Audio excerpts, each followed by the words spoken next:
Think about z-scores. Z-score is a standard normal. So what does a z-score mean? Z is the number of standard deviations from the center. So a positive z-score means you're to the right of the mean or larger than the mean. A negative z-score means you're to the left of the mean or smaller than the mean. One of the properties of a z-normal is that the mu is equal to 0 and the standard deviation is equal to 1. This formula is how we normalize things or put things into a z. And it says x minus mu over sigma. This formula is likely important. So let's take a look at how the z-score is used, or the z is used. Let's read this. The annual salaries of employees in a large company are approximately normally distributed. There's a mean of $50,000 and a standard deviation of $20,000. What percentage of people earn less than $40,000? Now, we learned the empirical rule for like it's 1, 2, or 3 standard deviations from the center. But one standard deviation smaller would be 30,000, and this is 40, so that's not going to work. So we need some new strategy here. And here are steps for finding normal proportions, or z-scores. First, state the problem in terms of the observed variable x. That's not that bad. Graph the distribution under the curve, which we'll call p, or proportion. And lastly, so write the conclusion in context of the problem. Remember I told you statistics is really big about context. So make sure you write the context of the problem. I'll give you a second to write down these 4 steps because they're extremely important.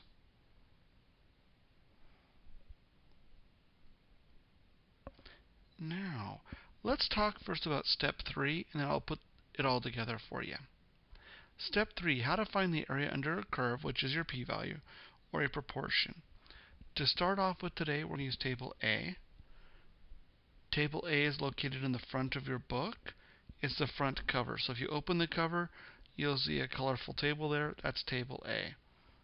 The type of table we have is called a left-hand table. If you look, you'll see that the left-hand part of the graph is shaded. And here's a little warning here. Half the graph is negative and half have positive z-scores. So make sure you use the correct part of the chart, it rhymed, part of the chart, when you go to look up your z-scores. Okay. So how do we use Table A? I say the easiest way is by an example. We're looking for z is less than 2.13. Since this is a left-hand chart, a less than chart, we're good to go. So 2.13. If you look down here, it says z, and across here it says z. These are your first 2 numbers. This is your third, or your second decimal place, rather, the third number. So 2.13, we go down to 2.1 and over to 3. 1, let's see, it's 2, it's 3 right here. And we write down this value. This value is 0.9834. That's all there is to it. Let's try another one. Z is less than negative 0.13. Make sure you're using the negative side of the chart for this one. Also, this one's a little tricky. Isn't there an imaginary 0 here? So to look for 0.1, and then again we go over to 3. Now if it were 4 or whatever, you go over there. I just happen to pick 3 twice in a row. And the value here is 0.4483. Okay, let's try another example. Z is greater than negative 1.61. There's a rule here. It says if it's greater than, it's 1 minus the p-value. And remember, we never subtract z-scores. So why is it 1 minus the p-value? Well, the table gives us less than scores. We know total probability is equal to 1. So if we subtract 1 from it, we should get a greater than. If you have a question about that, I'll show you that in class. But let's look at 1.61 negative. 1.61, it says 1 minus 0.0537. We can use a calculator or the old brain there. We get 0.9463.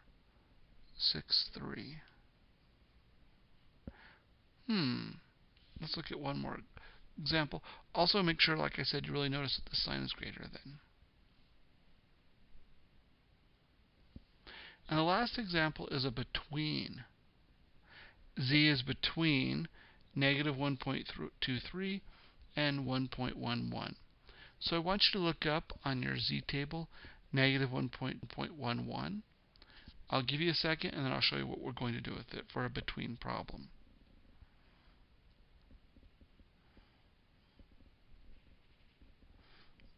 And boom, here's what we're going to do. We are going to subtract the p-values. Now remember, we never subtract z-scores. We never subtract z-scores. Remember, z-scores are standard deviations, which are distances, and we cannot subtract distances. It's kind of like that whole Pythagorean theorem thing that you learned earlier. So we only subtract p-values, which are areas. And it turns out that areas subtract rather nicely in math. You can believe me, or you cannot. So we're going to subtract the smaller from the larger, and we do so. We get 0.8472. So the probability that z is between negative 1.23 and 1.11 is 0.8472. Okay, now let's take this and apply this to the problem we saw. And here's the problem that we saw. The annual salaries of employees in a large company are approximately normally distributed with a mean of 50,000, a standard deviation of 20,000. What percent of people earn less than 40,000? The first thing it says to do is to state the problem in terms of the observed variable x. That's a mouthful. Here's what we're going to do. We're going to say P, which in this case it's capital P, which is probability. So the probability that x, and we see 40,000, so somehow 40,000 is related, because that's what we're looking for. So is it less than, greater than, or between? Let's see. Earn less than 40,000. And that's all step 1 is. Step 1 is just a way for us to start writing some stuff down. Step 2. Graph. Okay, make a beautiful graph here. And we know from step 1 that we have this. X is less than 40,000. And now I need to graph the distribution. The distribution is going to look something like this. I know my graph is perfect. The spot in the very middle is the mean, which we said is 50,000. I'm going to write 50K. Our X is 40K. And it's less than, so I need to shade less than. And on a number line and a graph and everything else like this, this is a less than direction. So I'm looking for this piece here. Now if you look at our chart, our table A rather, you'll notice it's shaded to the left, so it looks like we have that, so it looks like we're good to go. Part 3. Find the area under the curve. We have to use our one formula that we've taught. Z is equal to x minus mu over sigma. And we're going to make our shopping list. Our x is 40,000. We know that because when we wrote everything out, we said x is less than 40,000. Our mu is our mean, which is 50,000. We know that because it says it up here. And our standard deviation is 20,000. Now we're just going to fill in the blanks.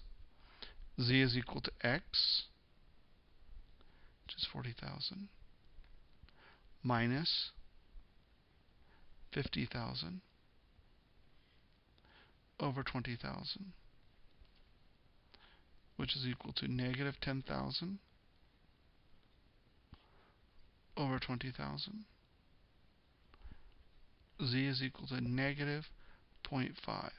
So I'm going to give you a second to look up what negative 0.5 is on the chart, and then we'll figure it out. So you should have got point 0.3085.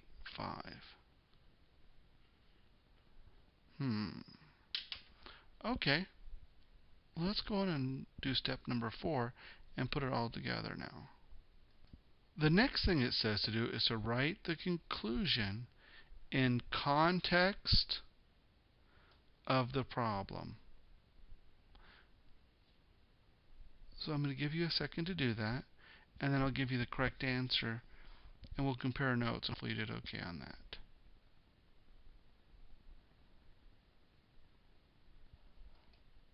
Okay, so here's what I wrote out. I said we expect about 30.85% of the people in a large company to earn less than $40,000. And the reason why I changed it to a percentage is it said what percent of people, and I had 0.3085, and that's a decimal. And you should remember that to convert decimal to percent, you multiply by 100. I hope this helped, and good luck.